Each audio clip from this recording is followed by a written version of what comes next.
This is the Right Now podcast with Sarah Werner.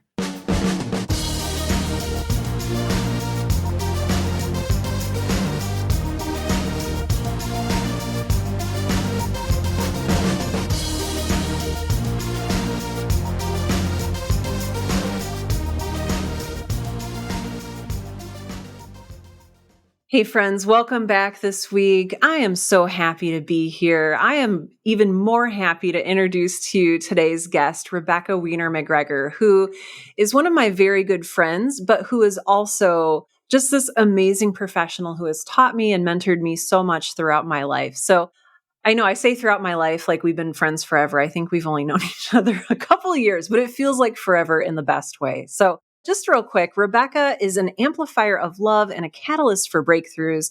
She shares her gifts as a transformational hypnotist and money mindset coach committed to helping overworking and overgiving visionaries release old blocks, traumas, and hidden fears to find a deeper sense of self-worth and determination to live life on their own terms while being fulfilled, well paid, and having loads of fun.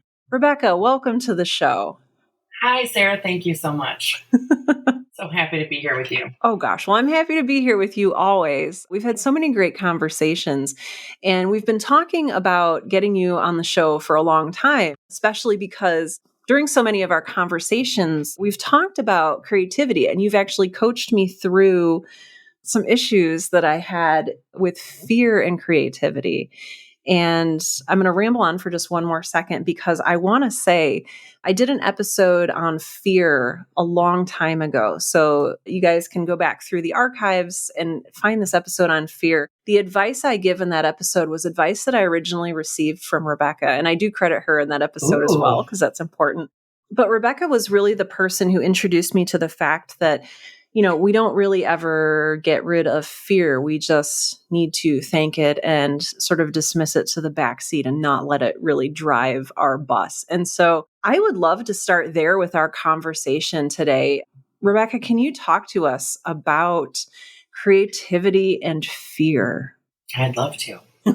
Fear, and we do have to coexist with fear. Mm. It's kind of a beast at times. It can get really, really loud, especially when we ignore it. But it's always, like you said, it's always going to be on the bus. It just doesn't have to be driving the bus, going the wrong way down a one-way street at 80 miles an hour. It can be there as a compass, guiding us to places where we need to grow, boundaries or limitations that we've created that we can actually move past. But instead of fighting it, we can learn from it. Be, friendly with it. Maybe that's too cheerful a word, but friendly with it. And when we know how to handle our fear, we can really open up our creativity. Because the only thing that stands in the way of creativity, which is very loving act, comes from love, right? Comes from the imagination, is to not handle our fears. The only thing that will really interrupt that creativity is letting our fear get out of control. Mm-hmm. So like for somebody who just does not even know where to start with that, what is a first step? So if I'm a creator and I am just paralyzed with fear, I can't sit down to write or draw or paint or whatever it is that I feel like I'm called to do, how do we even just begin to move past that barrier that we've put up for ourselves? Acknowledge the fear. Ooh. Like, this is the beginning of building a really deep relationship with yourself. Acknowledging that fear, acknowledging, hey, my body is telling me that I am feeling fear right now. That knot in my stomach, that pressure in my head, that tension on my shoulders, that elephant on my chest, or that can't catch my breath feeling. Those are big, strong indicators of fear, especially when we know there's no physical reason for them, right? And our emotions come from one of two places. They come from fear or they come from love. And when we're in that fear place, we have these physical responses, we start often to judge ourselves about it. Like, well, I'm a grown-up. I have a good life. Why do I feel this way? Yeah. I'm an aware person. I'm intelligent. I'm creative. Why do I feel like this? Those are judgments. And those attaching a judgment to an emotion will actually make it a horrible situation where we've compounded and made that emotion stronger because of adding the judgment. Oh my gosh. It's so interesting as you're saying these things. I'm like, yep, checking off boxes. Yep, I say that to myself. I say that to myself. I say that to myself. Right. Wow. So if we find ourselves in a place of fear, and then if we find ourselves in a place where we are judging ourselves because of the fear, gosh, you talk about acknowledging the fear. So we acknowledge the fear, we maybe start judging it. Then what can we do to kind of get out of that downward spiral? Well, our usual thing like is to go for the judgment, right? To go Yeah. for the judgment is the first thing. That's like the natural thing to do because we judge things we don't like and fear doesn't really feel good. So we're like, what the heck? What's going on? What's wrong with me? Why am I doing this? So if we, of course, as an amplifier of love, I'm going to ask you to infuse love into the situation. And that means talking to your body, talking to your mind. Hey, you're feeling some fear right now. I'm feeling fear right now. I'm not fear, but I am feeling fear. Separating it from who you are as a person. You are not fear, but the body is feeling fear. And this is why. The brain does not give a flying fig about your happiness. It only cares about your safety. Oh my gosh. Wait. Wow. That's one of those quotes that I'm going to like highlight. Okay.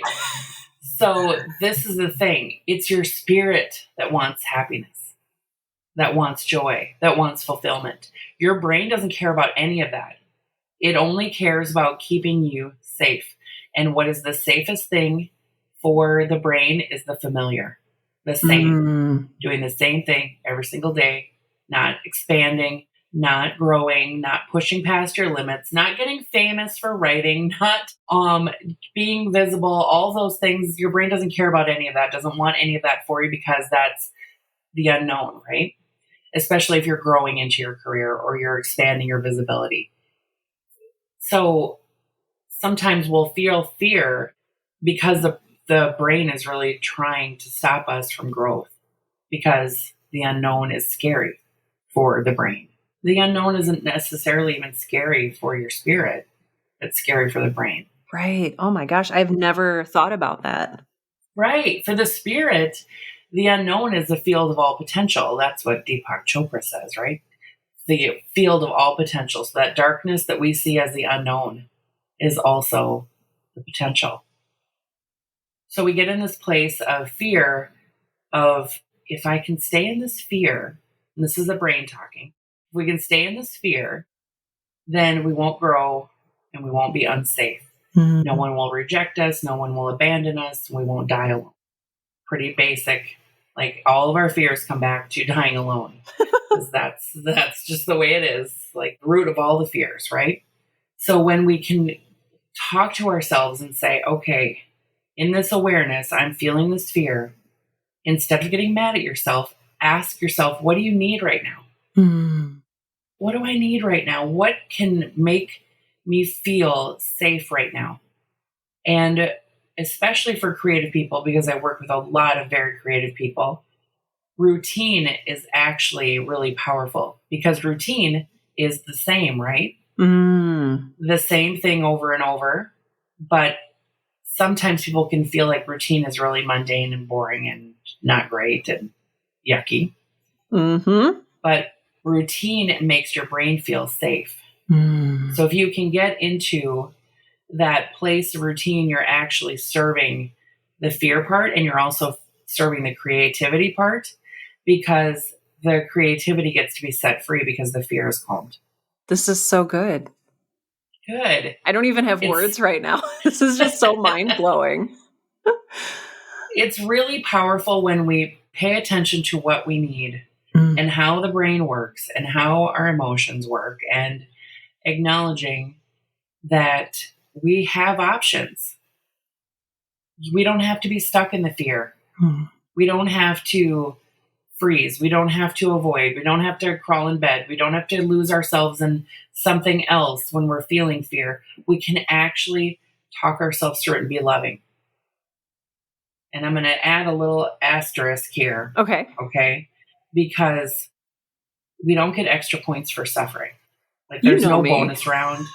where there's no bonus round that says, okay, Sarah, you suffered for 18 hours last week, so now you get 18 extra points. That's not the way it works. So you can even ask yourself, what am I attached to around suffering right now? Ooh. Like in a way, like how is this suffering? How do I believe the suffering is serving me almost? Exactly. Yes. Yeah, it's getting me extra credit, right? Like if I suffer, Right. therefore I am doing like good. Like there's just so Mm-hmm. much like gross mindset stuff wrapped up in that, especially for people like me. And if you're listening, this may sound really familiar to you too. If you feel like you get extra credit for martyring yourself or for pushing yourself to a point of pain or discomfort, please heed Rebecca's words. They are so Yeah. good and so loving and so life-giving. Yeah. And you said it's gross. It's kind of ugly, but acknowledging it and releasing judgment around it, that this has been the state where you've been living, if that's the case, Mm. that, you really like the attention that you get when you tell someone, oh, I've been working on my project and it's just taking everything out of me. Just know that you can receive love from your other people and from yourself without having to be around suffering. Mm. And that's not a judgment. It's an acknowledgement. Okay. I'm a Mm. very frank person, but it's delivered with love, because why the heck would I do anything else? It doesn't make sense for me to judge you. It doesn't make sense for you to judge yourself, because then you're just creating more of the same feelings. A horrible, painful cycle where your creativity is not set free. Mm. Because when your creativity is set free, you get to share your story, your truth, your mission, your purpose, your vision for your life. You get to share your stories. You get to share your heart. You get to brighten someone's day. You get to terrify them if that's your genre. You get to have fun doing that. But if you wrap yourself in judgment, Mm. it's really hard to move forward. It's really hard to let that flow of, the 36 books in your series come out when you're stuck in judgment, right? So be loving with yourself. How can you set yourself free? How am I attached to suffering right now that I don't need to be? Oh my gosh. How have I given my happiness away? And we do that by blaming other people. Oh, tell me more about this. Is this like a victim mindset kind of thing? Yes. And I call it like giving away your happiness cards every morning. Like waking up with the expectation that everyone else needs to handle your happiness. If my husband does this, if my kids do this, if my partner does this, if my company does this, if my agent does this, if they do this, if the person shows up to fix the water heater at this precise time, right? Like if they do all the things, then I'll be happy. Oh.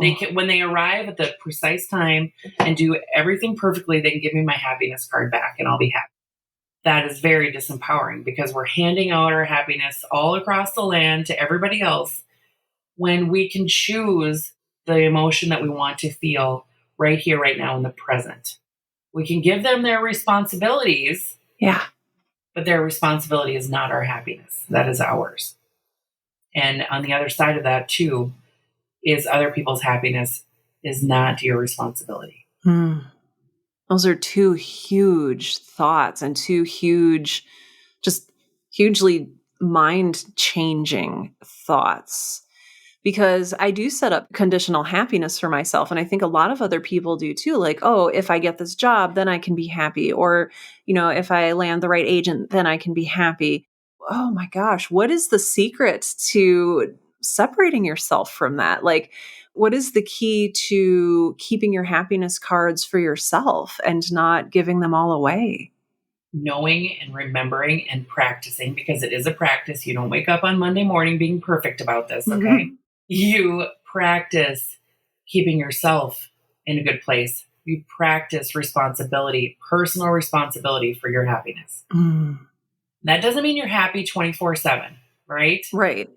Let's just acknowledge that a normal human being with a human being brain is not happy 24/7. Yeah. There's a lightness, there's an ease, there's a flow that can happen. And it doesn't have to be fake, happy, cheerful, positivity, Pollyanna syndrome, that kind of thing.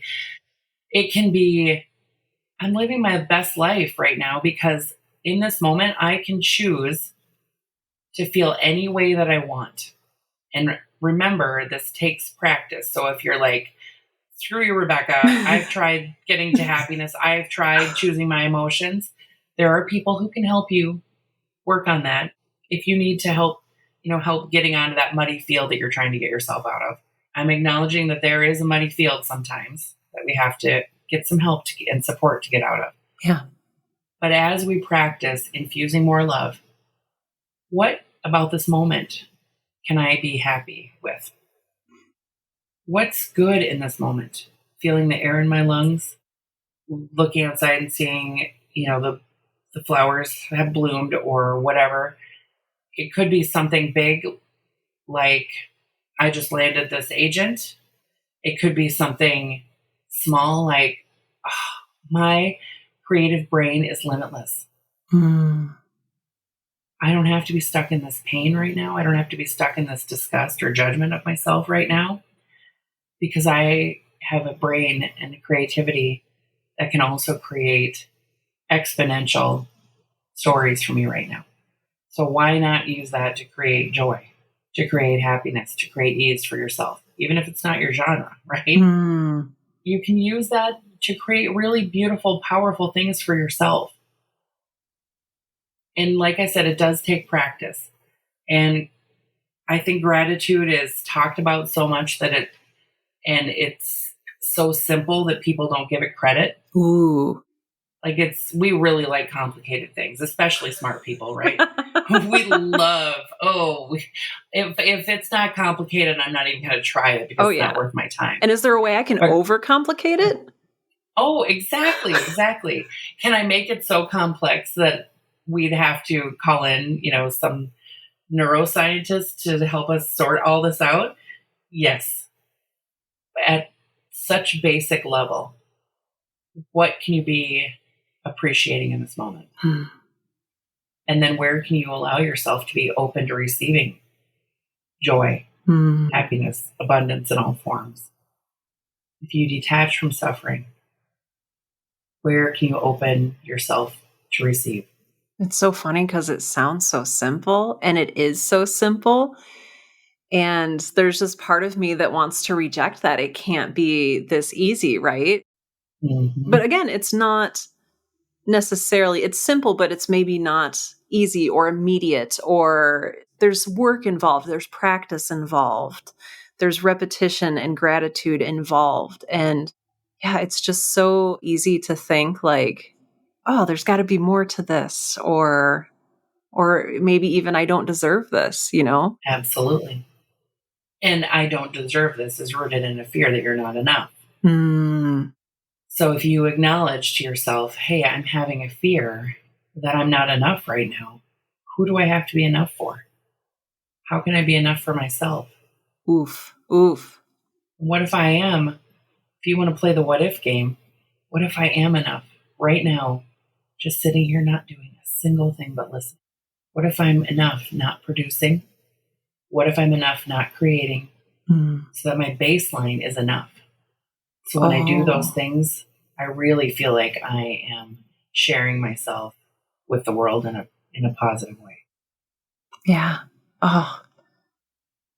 Every time I speak with you, I just get this beautiful feeling of clarity and just understanding. And I almost want to fast forward to the end of the podcast and be like, how can we get in touch with you? How can we work with you? But I want to save that for the end because I want to continue our discussion. This is so incredibly good. And starting out talking about fear and judgment and why we hold on to those and why we see value in those, or why we think we see value in those. We just really need to start tearing down some of these concepts that we've picked up. Gosh, I have every question for you and no questions for you simultaneously. And I'm trying to think of what listeners would be curious about or want to ask you about. Can I acknowledge something about what you just said about judgment? Yes, please.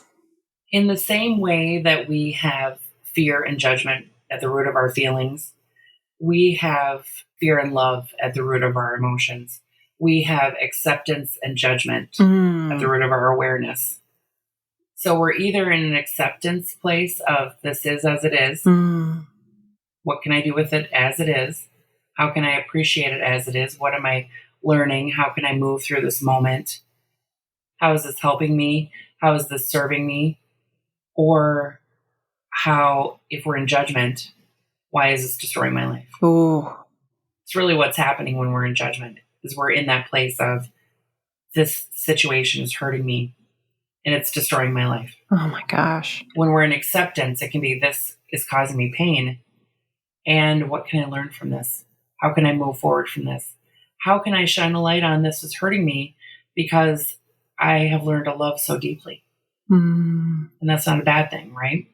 We just looking at things in different ways. One of my favorite quotes of all time is, when you change the way you look at things, the things you look at change. It's Dr. Wayne Dyer.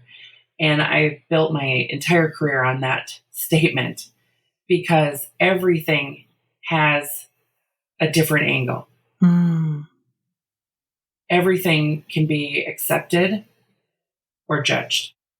Every moment can be infused with fear or it can be infused with love.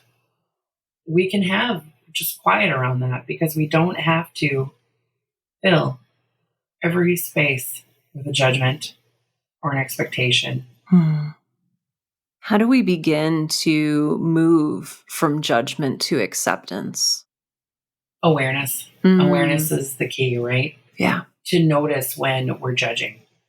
Usually when we're in judgment, because judgment is rooted in fear that someone doesn't respect us, that we're not respectable, that we aren't good enough or worthy enough or enough of whatever, fill in the blank.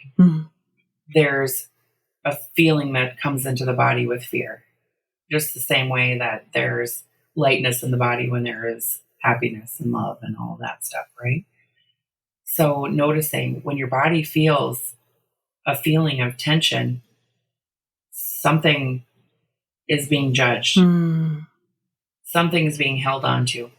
I'm not talking about, after you've worked out and you had leg day and you can barely walk. That's a little different, right? But when you're sitting in your space or you're taking a walk and you notice that your thoughts are racing and there's a feeling in your body, just taking a breath, a long exhale is really key here. That's a reset button, by the way. Taking a really long exhale. And what am I judging right now? How am I feeling about this moment right now? What are my thoughts? Because as soon as we start to pay attention to them, we can change them. We can shift them. And we can infuse more love, and we can see where we're attached to suffering in the moment and say, I choose not to be attached to that suffering anymore. I choose to love myself just a little bit more today. And we can do this in tiny, tiny increments, right? It doesn't have to be a 180-degree shift overnight. And it doesn't even probably ever need to be a full 180-degree shift anyway. But a couple degree shifts every once in a while has you going in a completely different direction. Yeah. Where there's more ease, more peace, more clarity, more certainty, more self-trust, more self-worth, more fun, and more fun. I do love fun. Yes, it's vital. It's vital. And often we've taken that out of the equation altogether because we've filled everything else with so much judgment. Right. Wow. So be in the moment with yourself. I always think of creativity as a channel. And so if in my mind's eye, there's this picture of this like crystalline tunnel, and this is the channel, right? And the only things that clog that channel are judgment and fears.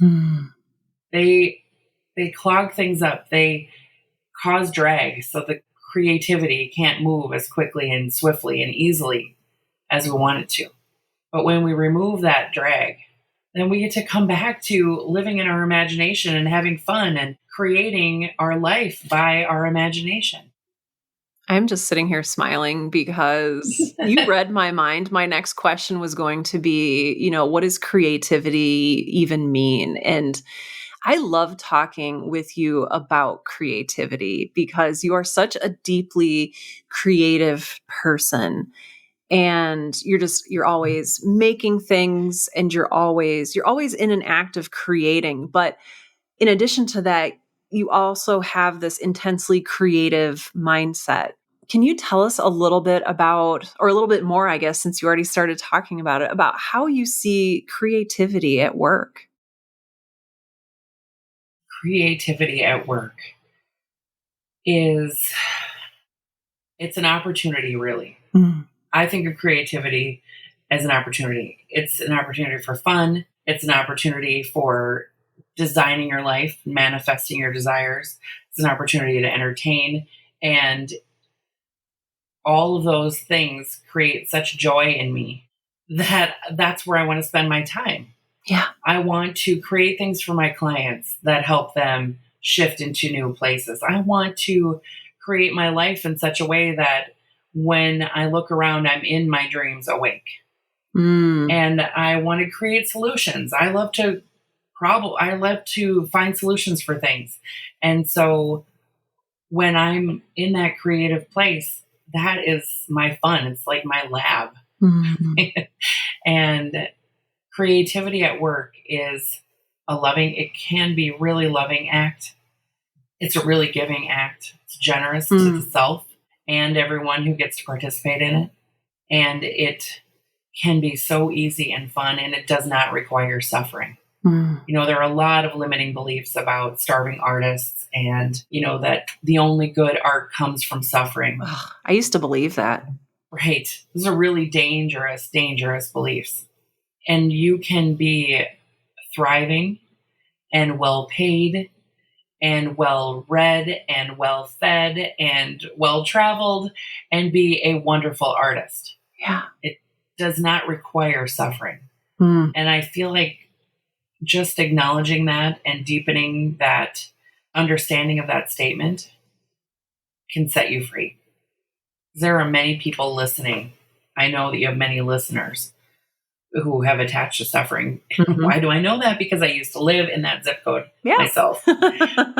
So 17, 18 years ago, that was my place, right? And I've grown into someone who knows that I can have pain and I can have struggle and I can have difficulty and things can really turn to crap very quickly, but I don't have to live and dwell in suffering. I don't have to be stuck in suffering. That's such an important distinction. It's Right. such an important distinction because it just feels unrealistic to think, oh, I'm going to be happy all the time and I'm going to skip through fields of daisies. And it's like, no, you might stub your toe when you're skipping through the field of daisies, but you're still in a field of daisies. I feel like that was a horrible watering down of everything you just said, but but also very simple in its display in your mind, right? That is the truth. The fields have rocks in them and sometimes you trip on them. Mm-hmm. And I just moved onto some dream land, dream property, lakeside. This has been a fulfillment of a dream that we've had for a long time. And the first day there was some water in the basement. Oh. And then one of the days the water heater broke, and we need new windows and stuff like that. Doesn't mean that the dream isn't happening. Doesn't mean that the beauty isn't there. It's just there's stuff that needs to be handled. The lake stays there. Mm-hmm. It's beautiful. The sunrise comes every day. The sun sets every day. And I find extreme beauty in all of that. You can see that by my social media feeds. I was about to say, I love the sunsets. You know me. I'm like, that's my, I love seeing that certainty in that. Even though there are uncertain things that are happening with the house and the property and things like that, there's a sense of joy anyway that we made it this far. And the best is yet to come. I love this so much. I love you so much. I love you. Oh my gosh. So if people are interested in chatting with you, or if people are interested in connecting with you or working with you, where do they go? How do they find you? How do they connect with you? They can find me through my website, RebeccaWiener.com. You can find me on most social media at I am Rebecca Sue. And I would love to talk to anybody who's ready to shift out of suffering, shift out of anxiety, shift out of rage, and really dive into their creativity and have some serious fun. Mm. They can reach out to me for a conversation or a consultation, and we can start on a fresh path of ease and flow and joy. Mm. It's so wonderful and so tasty. I've worked with Rebecca, who has, oh my gosh, done so much for me and my mindset and continues to do so. And I will make sure to have links to RebeccaWiener.com as well as your social media in the show notes for today's episode. So please go ahead and click Thank over you. there. We'll just make it real easy for you. Very nice. Rebecca, thank you. Thank you. Thank you times a million, billion, trillion for being on the show today. I've been looking forward to this for a long time. And everything about your message is so loving and empowering. And it's just more of what I want to see out in the world. So thank you. Thank you so much, Sarah. I love our conversations where we get to stretch our minds together. Me too.